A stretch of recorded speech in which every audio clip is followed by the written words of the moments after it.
तं राम रामेति मधुरं मधुराक्षरम् आरुह्य कविताशाखां वन्दे वाल्मीकिकोकिलम्। আজকে মনে হয় ছিল অন্যটা। আচ্ছা, আজকে ভাগবত ছিল প্রায়, সেটা গেল, পরে হবে। তো বাল্মীকি রামায়ণের লঙ্কাকাণ্ড 30 সর্গতে চলছে।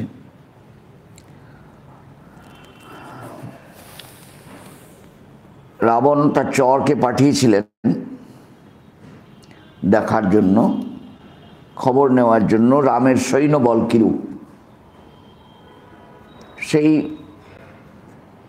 চরেদের মধ্যে শার্দুল ছিলেন, তার নাম শার্দুল। তিনি ফিরে এসে যখন কথা বলছেন, তার প্রথম কথা হলো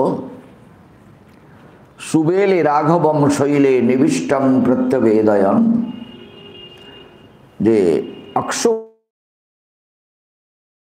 বলম, তার সম্পর্কে বলছেন। সেই বল কিরকম সৈন্যবল? ততস্তম অক্ষোভ্য বলম, যে সেই সৈন্যকে